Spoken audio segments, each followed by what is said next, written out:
The Detroit Pistons got eliminated in round one by the New York Knicks, but that doesn't mean they should stop learning from the playoffs just because they're not in here. We're going to talk about multiple things the Pistons should pull away from these playoffs that have happened after they've been eliminated. Today's episode, Locked On Pistons Podcast. Let's go.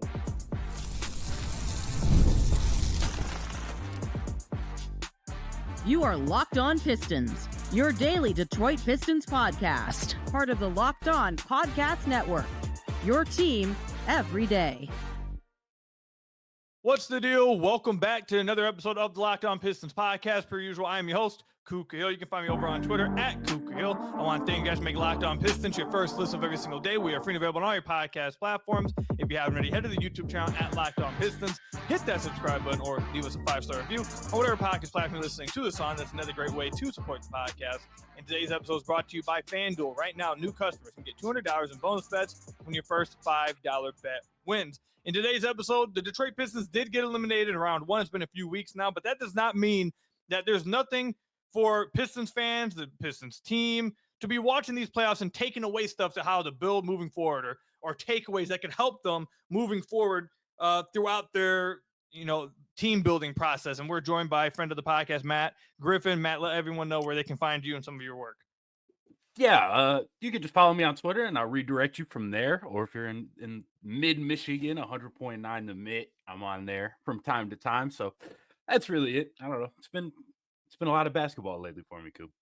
Yeah, it's been a lot of gaming for me over here, man. A lot of gaming. Yeah, I don't know what that's about. This is your job, Coop. But no, I mean, playoffs going on, and I'm a procrastinator, so I've been watching a lot of draft prospects that I didn't spend any time watching months ago when they were actually in the midst of playing college basketball. So, all right, fair enough. But let's go ahead. The dichotomy, I will say, between I'm watching Thunder Nuggets and then I'm turning on Washington State after. There's like the gap between those two games is just it's not worth it. Unbelievable. It's not worth doing all that. But let's go ahead and get into it. So the Pistons lose in round one. We all know this. 6 games due to New York Knicks. New York Knicks are now in the conference finals, which makes the Pistons first round series look even better for them. They're in the conference finals versus the Indiana Pacers. OKC is now in the conference finals versus the Minnesota Timberwolves. And I think that there's been a lot of things that, not just in the conference finals, obviously it just started, but in the semifinals, in both conferences, that I feel like Pistons fans and the organization and Trajan and JB, whatever, can look at these series and be like, okay, that's something we should peel away for us moving forward. Matt, do you want me to start with this? Or you want me to go start first? Oh, go ahead. All right. So the first thing I noticed that the Pistons should definitely be taken away here, and this is going to go towards more team building stuff. OKC, look, I feel like OKC is probably going to win the championship. I think it's probably, I feel pretty comfortable saying that. And they do have an MVP level player. They obviously, SGA just got announced as an MVP. But what is carrying them is their defense. And what we're seeing in these playoffs, which I know people are talking about this a lot because of SGA, and they're thinking that he's not having to deal with this as well, whatever. What I've seen in these playoffs is defense and physicality, especially the physicality, has reached like a different level in these playoffs. And OKC's defense, the amount of defenders that they have on their roster, it feels like at all times they have 5 good defenders on the floor. They don't have one player on the floor that you can pick on. There's not one guy on the floor that you can attack and try to get in pick and roll, get a switch and be like, okay, we're going to go after this guy. They just don't. They don't have any of them. And I think with how the Pistons have their current roster and with what their core looks like, are we sure that Cade will ever become an MVP level player? Maybe, but we're not sure. We know that he's like a top 10 to 15-ish player, I think I can say. But is he going to be top 3 in the world? Is he going to win MVP? We don't know. But I would say it's going to be hard to do so. But with that said, if you have a great player like Cade, and then you have a deep roster of just defenders that can just be thrown at guys, you can turn guys over and get over to into fast break situations. And just like how OKC is doing, to where they can play SGA 35, 34 minutes in a game and they're perfectly fine because their bench is so deep, not of isolation creators or anything. They have a bunch of defenders that can swarm you, force turnovers and get out in transition, just dominate. So that's the one thing, one of the main takeaways I've had is I really would like the Pistons to look at how OKC is building with that and say every player in our rotation needs to be a defender. They don't need to be all defense caliber, but almost every player in your rotation should be able to contribute defensively and help you really achieve on that end. Cause I don't know if I ever see the Pistons in the future being a top 3 offense. Yeah, I think it's interesting. There's a couple of ways we can go about that. I think your point about the physicality is really important. I think OKC was the most physical team in the regular season too, so that has just carried over. But I think that they have continued to be the team that's able to walk the line the best, right? Like, there's never a game that I watch OKC and I think they could be more physical. Like, that just really never happens. And but to your point about kind of constructing a roster in that way, obviously Presti's done a fantastic job of constructing that roster, and Shai does carry them a little bit in the half-court offense. It feels like their second option really is supposed to be Jalen Williams, but it's not always consistent. Their second option is just like transition offense and from all the turnovers that they create, right? So I love watching them. I love the way that they've built this team. They are one of my favorite teams ever, as much as everybody hates them. I do love watching them guard. Like, you can't just be like, okay, let's build the Thunder, right? Like, yes, you can go out there and Trajan Langton can go out with the mindset of, hey, we want to surround Cade with 4 really, really good defenders and at least a few guys who have a knack for creating turnovers. You can do that. But the Thunder they have all defense J-Dub, right? Who's also going to be able to be a second option and run some offense for you. He's not the most consistent second option in the world, bar none, but he is a functional second option.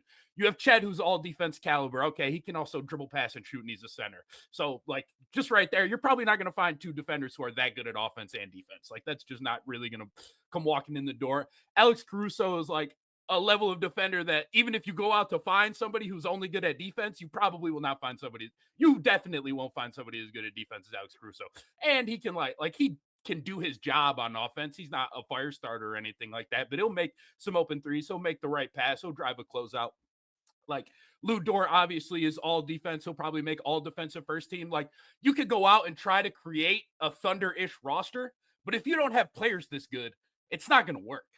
And so I would say, like, to kind of counteract your point of, hey, I see what the Thunder are doing and they've built the best team by doing this. I would say, looking at these 4 teams that are left, they're all built around a guard, which the Pistons are going to be, but they are all built differently, right?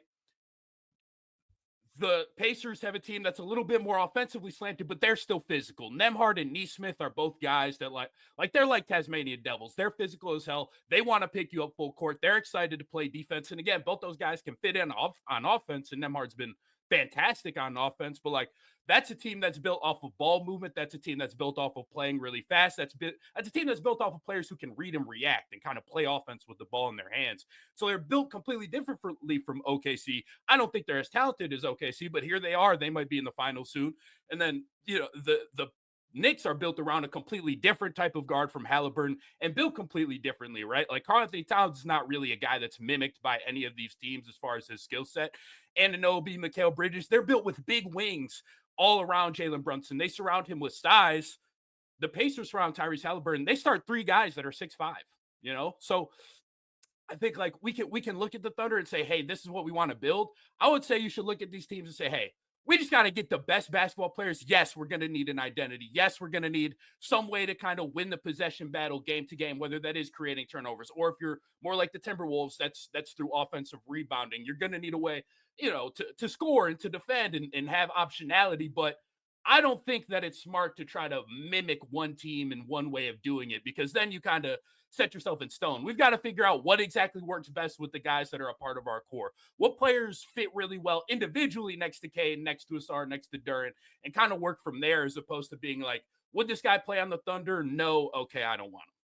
Well, I feel like with how Sam Presti has built the Thunder, I feel like he's building it in I feel like all of us would pretty much know this. I feel like Sam Presti's ideology with how he's building this team is really how I've wanted the Pistons to build around Cade since they drafted Cade, which is you have a big guard in like SGA, like Cade, that can be impactful defensively. I think SGA is better than Cade right now defensively, but they're both, Cade's good defensively. You have these big guards with size that can impact the game defensively. When you have that luxury of having your lead guard not be 6'1", 6'2", or be someone that gets picked on defensively, you have the possibility to then run a lineup around him of no one else is smaller than him And now when you get into the playoffs, there's no one for them to target. That's something I feel like, and again, Indiana, they've made it. I wonder about if Indiana were to make it to the conference finals, or not conference finals, to the finals. And obviously they've made it this far, so you can build it this way. But once they make it to the finals, will Hallie get picked on by whether it's the Thunder or mini Minnesota? New York, we see New York get picked on or what's his name? Brunson get picked on almost every half court possession he's getting put into action. I feel like that, not even so much just try to get the exact same players as OKC, but just as much as the idea of we don't want there to be a defensive liability on the floor when we're playing with Cade. When Cade's on the floor, we should not have a defensive liability. We should have size, length, and the ability to switch and really cause havoc in the half court. You're right. They're not going to get a Chet again. Like, they're not going to. Chet is a rare player. J-Dub, if the Pistons could have someone turn into J-Dub, that would be great. But it's not so much, I would say, the players. It's more so the idea of we don't want to be able to get picked on defensively. We're going to have every single player here be able to hold their own, at least in our rotation. When we run our best player on the floor, we're not going to be picked on. It's going to be hard to score against us, which I think that's the main takeaway I have for how I'd want the Pistons to build. Even though it will be hard to get the exact type of players, I still think you can mimic the idea of we don't want any slouches on defense. If you're going to play on our team, you need to be able to play defense, kind of thing. Yeah, I mean, I totally agree with your point about wanting to build defensively around Cade. That's kind of always been my vision as well, like, especially with Cade and Asar, really. But like you said, I think, like, you know, as much as we love what Cade brings to the table offensively, as much as we love what he can do as a scorer, as a playmaker, I think, like, if there's one thing that sets him apart from other number one options around the league, it is that he can hold his own defensively, and a lot of other number one guys can't because of his positional size, because of his instincts, what he can do at the rim.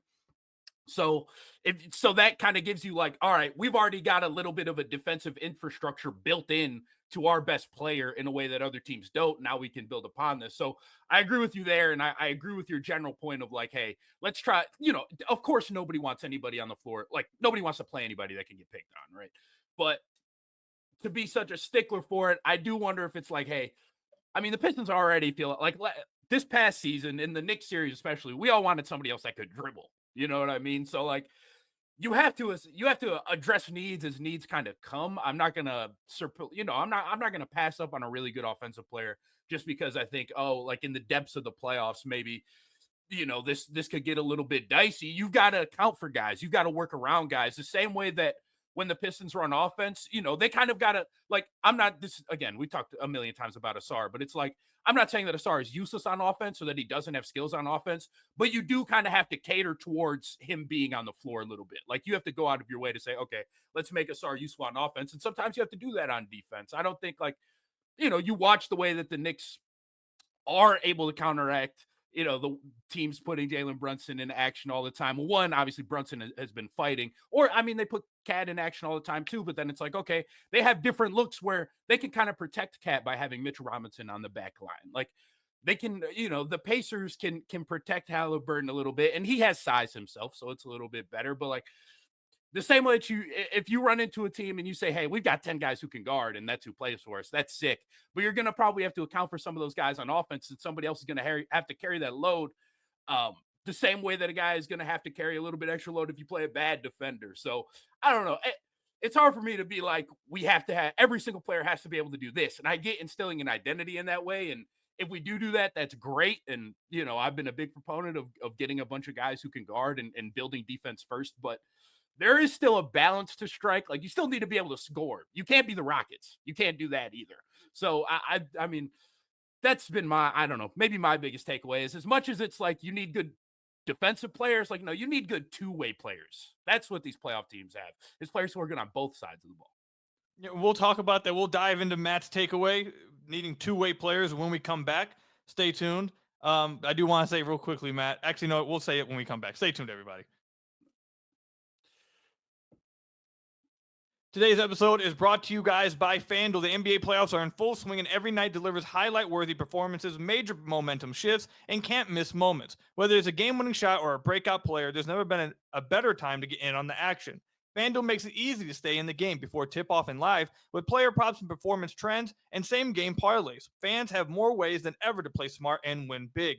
How could a $200 bonus bets add to the excitement if your first $5 bet hits? Well, check it out on FanDuel and you'll find out. Again, you can get $200 in bonus bets to help add to your fun on FanDuel if your first $5 bet hits. And if you're new to FanDuel, again, it's the perfect time to sign up. Head to FanDuel.com, place your first $5 bet. Man, if it wins, you'll get $200 in bonus bets. Make every moment more with FanDuel, the official sports betting partner of the NBA. So I want to thank you guys again for making Locked On Pistons your first listen of every single day. Free and available on all your podcast platforms. If you haven't already, head to the YouTube channel at Locked On Pistons. Hit that subscribe button or leave us a 5-star review on whatever podcast platform you're listening to this on. That's another great way to support the podcast.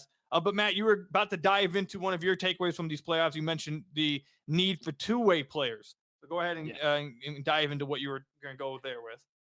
Well, I guess I'll ask you that. You watched some Nuggets Thunder, right, Ku? Yeah. Russell Westbrook, right? Stop. He's on the court and he's playing his heart out.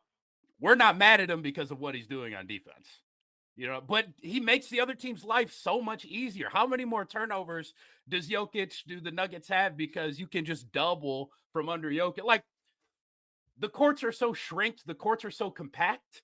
I feel like giving the defense a guy, well, obviously ignoring a guy is like super far out. Like, that is as bad as it can be. And Russell Westbrook is an example of that, sadly.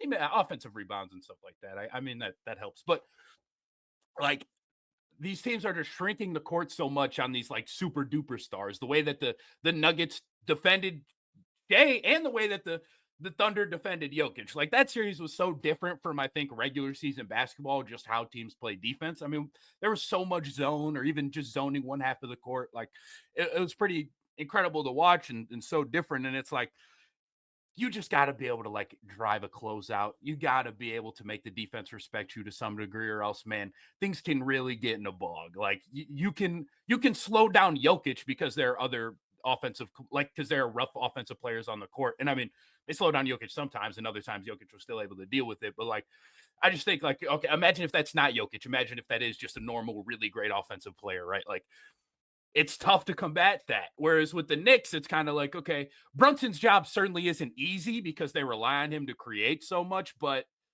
you kind of have to worry about everybody on the floor. You can't even help off of Mitchell Robinson because he's just going to grab the offensive rebound if you do that. Like, you have to stay attached to him.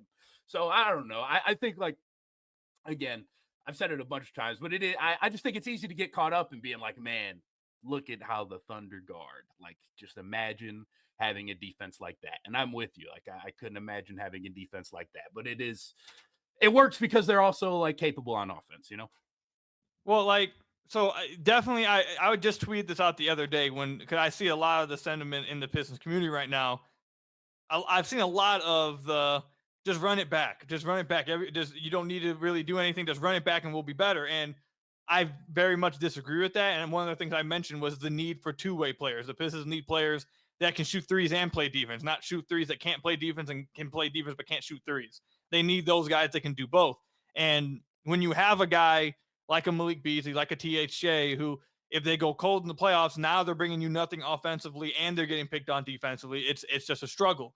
And then if you have a guy like Asar right now who's not fully developed offensively, even though like you mentioned, we talked about it long enough on the other podcasts, it shouldn't have mattered in my opinion. But either way, if you have a guy like Asar to where you have to kind of, craft your offense or at least cater it a little bit towards him, it makes it harder for that and makes the coach feel more apt to inclined. take him off the floor and get a shooter on the floor. So two-way players are definitely, I mean, the ability to have guys that can just do multiple things, guys that can just do more than one thing, is even more valuable. Even if you had a guy that can, attack, like you mentioned, just attack closeouts and do something with the ball in their hand. Maybe they're not as much offensively, but they're not just a spot up shooter to where if they're not hitting threes, now they're giving you nothing. Right.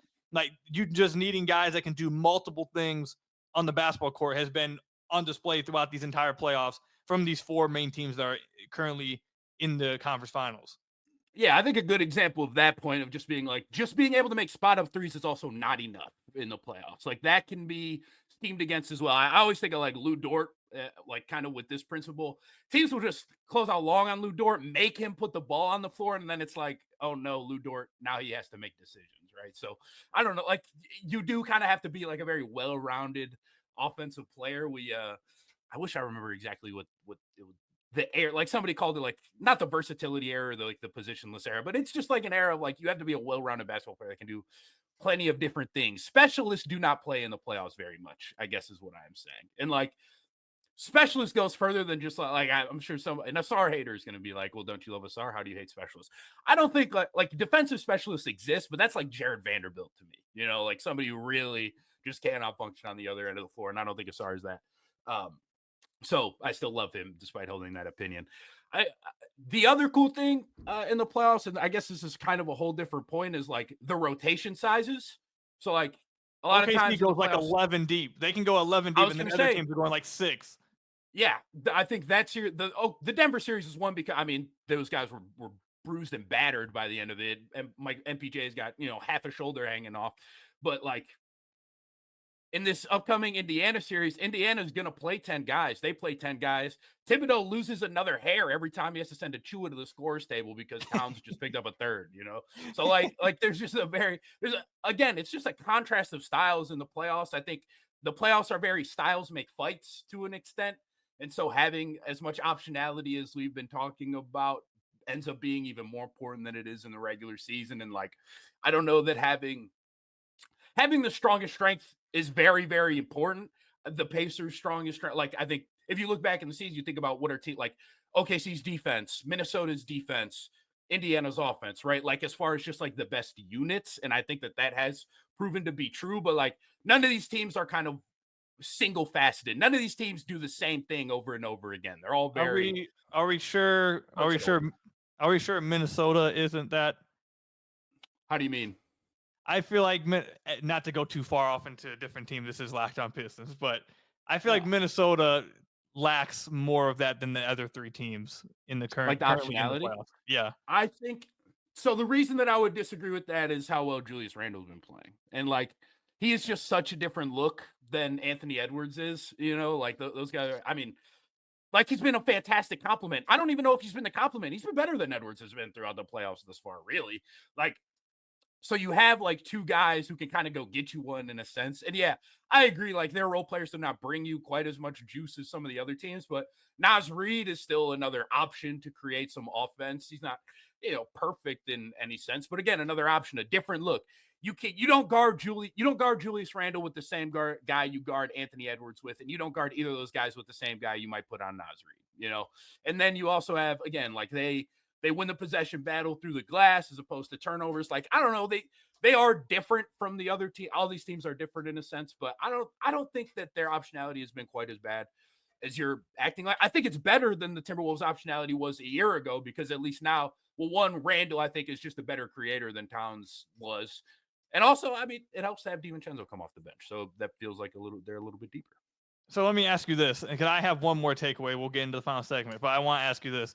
If there's one team in the playoffs that you think the Pistons are the closest to, like stylistically, who would it be? If you had to pick one of the 4 teams, which one do you think are they closest to stylistically right now? Oh, that's interesting. Could I have my answer? What's your answer? OKC. Okay, why? Because I think that they have the one guy, Cade, SGA, that kind of lead everything. And they're going with these bigger defensive wings when Ron and Asar. I feel like that's what they're trying to build towards with that. And they're gonna. I think that's what Trajan's trying to build towards. They're a top defense. They score most of their points in fast break. They score most of their points in transition. 2 top frequencies, I believe. Yeah, they were top in the league in points off turnovers. Like I feel like that is the team that they play most like. They're not. I mean, OKC's obviously much better in the half court offensively, but like you mentioned, their second much better in everything. Well, yeah, obviously, but their second offense is their transition offense. Like that is like exactly the Pistons to me. I don't feel like the Pistons, like New York, like you mentioned, they have 5 guys on the floor almost all the time that can go and get a bucket and go do something offensively. I don't think the Pistons have that. They're building towards that. Indiana is just, I don't think anyone can be like stylistically the same as Indiana. They're just so different from any. They're the most different from us. Yeah, they're the most unique team maybe I've seen in the last like 5 years, maybe even longer. And then Minnesota, I'm just not.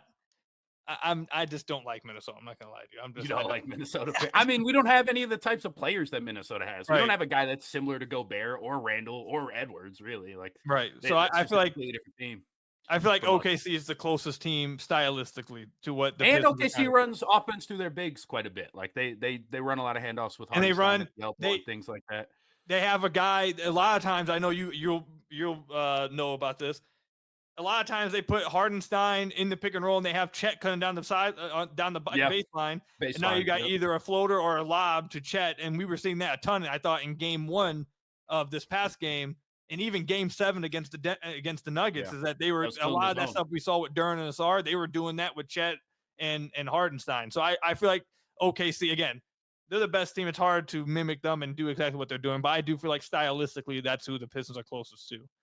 Yeah, I think you're right. You have convinced me. That's probably the right answer. I don't really think any of the other teams are similar at all. Like, the Knicks, the Knicks are kind of more mismatch hunty. The Pistons don't really play that way. Like you said, the defensive thing. The thing about the Knicks that's similar to us is that we both have a big with defensive questions and only one guy that dribbles the ball a lot. People compare Jalen Brunson and Cade's game a little bit to each other. Play off two. That's why.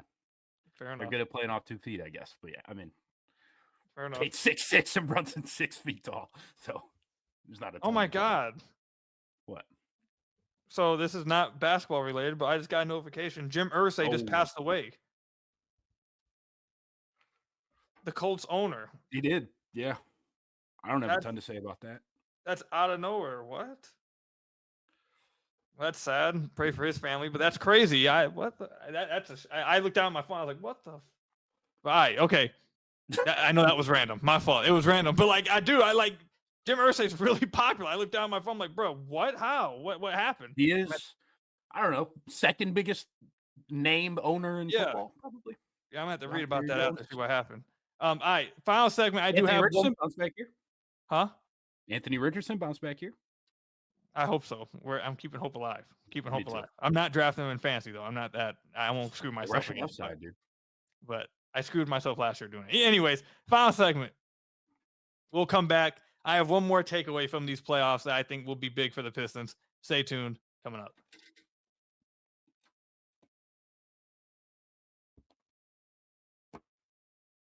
So I want to thank you guys again for making Locked On Pistons your first listen of every single day.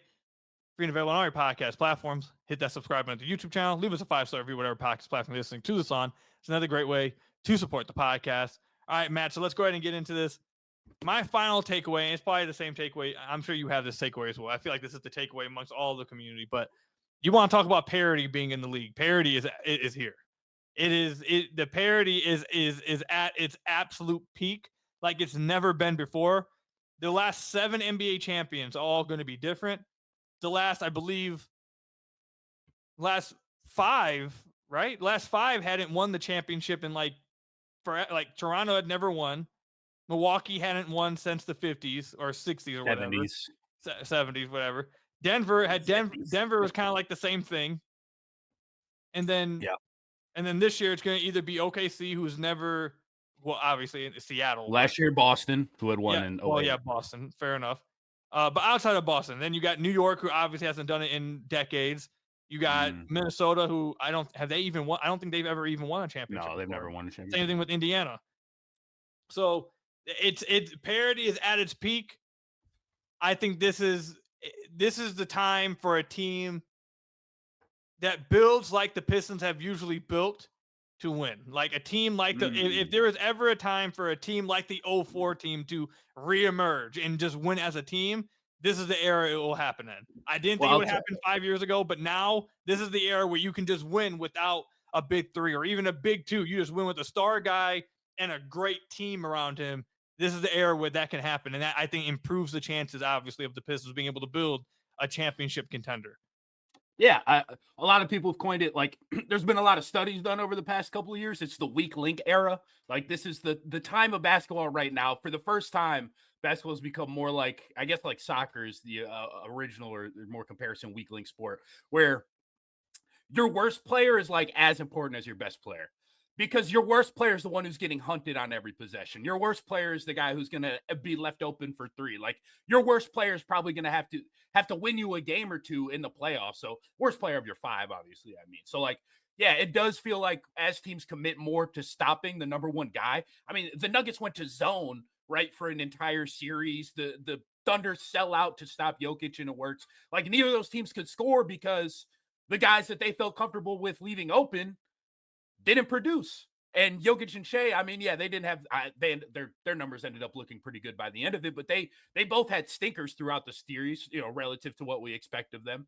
And it did fall on the role players to win some of those games. So, like, I do think, to your point, the parity era or the weak link era, like, where it feels like the guys that aren't always on the front, you know, of that TNT doesn't lead off with, the guys that TNT doesn't interview after the game. The best player is not as it's not as much on the best player, I should sense. That's not to bail anybody out, but, like, at the end of the day, you're going to win and lose games sometimes because of your fourth and fifth guys. And I think, like, this era is the one that shows that the most, or, you know, that's what the studies say. Obviously, I didn't look into all of this. So, but it does match up with my eye to, like, yeah, the worst guy does get picked on all the time. He is really important game to game. So, I agree with you. And I think, like, even broadening that out a little bit, or I guess even get in a touch, like, the Eastern Conference is garbage next season. It is completely wide open.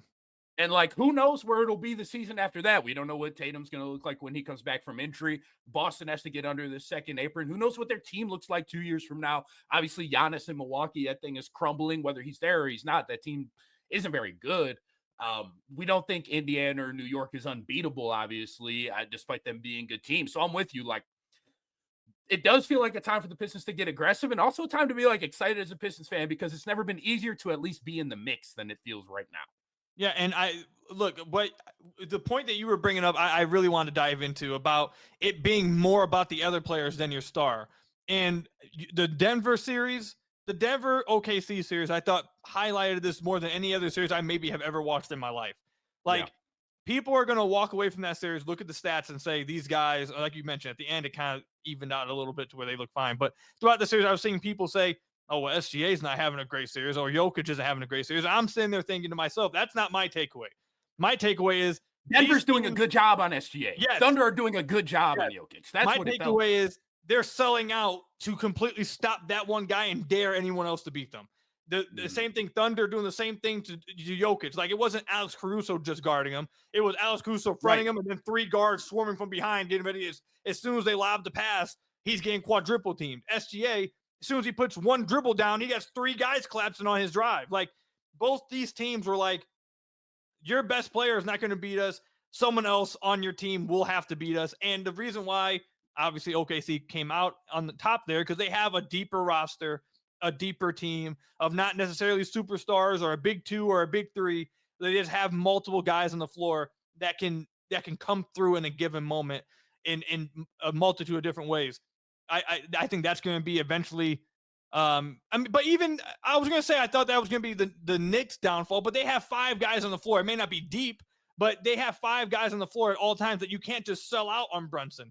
If you sell out on one singular player, they have guys that can, make you pay for that. So I think this era is what we're seeing over these playoffs. And I think moving forward is exactly what you mentioned, is that I feel like you're going to see, this is just my prediction, I feel like you're going to see more series from, like, the superstars that aren't as efficient. It's not going to be as high scoring from these guys. I think teams, the defensive the game plans were like masterpieces from some of these coaches in these playoffs. I think you're going to see less efficient games from the superstars, and maybe less high scoring games, and more impact from the role players coming through and having to, who has the better role players, and some people, I already saw some narratives that were like, oh, well, this guy's getting carried by his role players. I saw Jokic, people were saying Jokic got carried by his role players in some of those games. Why are they open? Yeah, exactly. Like, that's what that's just what my takeaway is. This is more of a team era. The big three, I think the super team era is dead. I think that you're not, especially with this, it's more so about the CBA and the second apron. I like Boston's going to have to fall apart after this season. Teams are going to have to start getting rid of guys, and it's going to be a lot more balanced throughout the league with talent. But I think the super team era is dead. You're not going to see big threes anymore. I don't think, unless you draft 3 superstars and they all can play for 4 years, we have to give up on one of them. Like, I think that's cooked. I think this is all about the team era. And like I said earlier, I think if there's ever a time where you could see a going to work team come back and make runs in the playoffs, it's this era. The Pistons should feel really good about that. Last takeaway I'll say, quick one. Even for those of you guys out there who keep saying, "Oh, well, look at OKC, they didn't trade any of their young guys. They did trade they signed Hartenstein and then traded for Caruso. They maybe brought back a lot of their young guys, but they still went out and were aggressive and improving their rotation. The Pistons need to improve their rotation. They should not just be bringing back. They should be consistently improving their rotation, even if you want to bring back your same top 4, top 5 guys." Yeah, I think I wouldn't call OKC aggressive because, like, when you zoom out and see all of the picks that they have access to and everything, like, what they could do is from an aggressive perspective does outweigh just like trading for Caruso or Hartenstein. But like you said, like, they were still on the prowl for upgrades. Those were both major upgrades. Those are 2 of the better role players in all of basketball. Caruso and I mean, I think they're both really good. So, like, yeah, I agree with you. I do. The Pistons need to get better. It's silly to think that there's no reason to try to continue to get better. And maybe you can get better without trading any of the young guys this offseason. I 100% agree with that. But the idea of just being like, hey, we have no, like, just Jaden Ivey coming back is all we need from a get better perspective. I don't think that's the way to do it. I think every that's time incredibly foolish. I think like every draft, every offseason, every trade deadline is like a transaction cycle. You should be using every transaction cycle to try and get better. That's the way on the that margins. I look at it. On the margins, Yeah. it doesn't have to be swinging for stars. You should be constantly Right. improving your margins. That's where it should be happening. But we'll see what happens. All right, Matt. Is there any other takeaways you got from these playoffs before you head out? I got a little take. You mentioned the defensive, like the defensive schemes and things like that, and how advanced they are, and they're great. One of my favorite parts of this playoffs has just been like watching people break down all of the stuff that I miss when I'm watching you, because they do, like, it's stuff that you kind of haven't really seen. But one of my takes is that really great defensive basketball coaches are going to become like the Sean McVay Shanahan tree was in football, where it's like you want to find the next guy with like the defensive mind on the basketball floor. Because I feel like, I don't know, it feels like the floodgates are being opened on like the zone man concepts and things like that. Matchup zone, level. half man, half zone. Like it's crazy. And because it's like, I mean, because you have to. How else are you going to guard Shai? How else are you going to guard Jokic? You gotta figure something out. So it feels like we're just kind of evolving through desperation in a sense. It's cool. No, yeah, I think these playoffs, I think, have been the most entertaining playoffs I've watched in a long time. I've absolutely loved it. So, but that's all I've got for today. Thank you, Matt, for joining. You guys can follow Matt over on Twitter at Griff101. I appreciate you guys making Locked On Pistons your first listen of every single day, being everyday listeners. I appreciate all of you guys. Hit that subscribe button at the YouTube channel. Leave us a 5-star review, whatever podcast platform you're listening to this on. And until next time, I'll see you guys later. Stay safe out there. And until next time, peace out, everybody.